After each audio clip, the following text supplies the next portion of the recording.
अस्सलाम वालेकुम।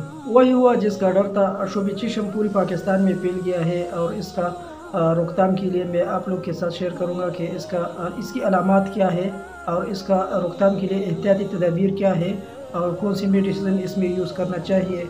तो दोस्तों ये बहुत ज़्यादा फैल चुकी है, ख़ासकर पंजाब और लाहौर में इस मरज़ ने बहुत हलचल मचाई रखी है।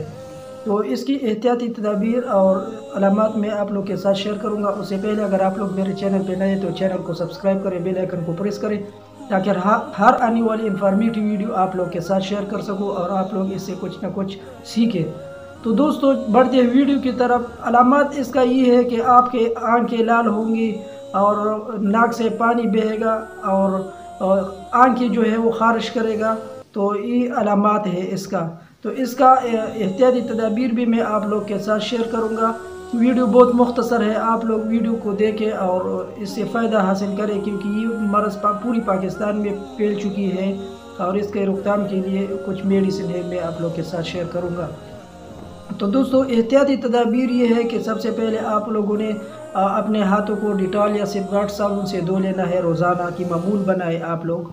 अगर आप लोग इसे मामूल बनाए तो वैसे भी जरासीम पाकिस्तान में बहुत ज़्यादा है और अक्सर कभी एक वायरस आ जाती है कभी दूसरी आ जाती है। तो सबसे पहले आप लोगों ने डिटॉल सोप का इस्तेमाल करना है, अपने हाथों को डिटॉल सोप से धोए। उसके बाद अपना तकिया को पर्सनल आप यूज़ करें, अपने तौलिया को आप पर्सनल यूज़ करें, किसी को ना दें।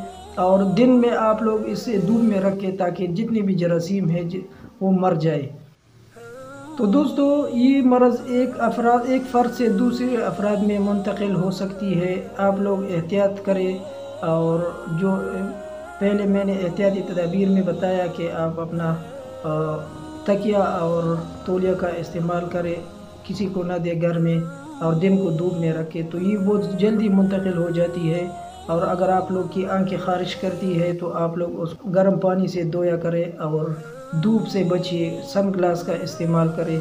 तो इसी तरह आप लोगों की मरज़ में बहुत आसानी आ जाएगी। और हर किस्म की ड्रॉप्स इंजेक्शन आप ख़ुद न इस्तेमाल करें, डॉक्टर के साथ मशवरा करें। आप लोग हॉस्पिटल जाइए और डॉक्टर के मशवरे से काम चलाइए।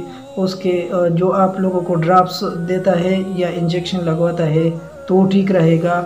हर किसी की बात नहीं माननी चाहिए क्योंकि डॉक्टर के बगैर आप लोग इस मेडिसिन को यूज़ ना करें।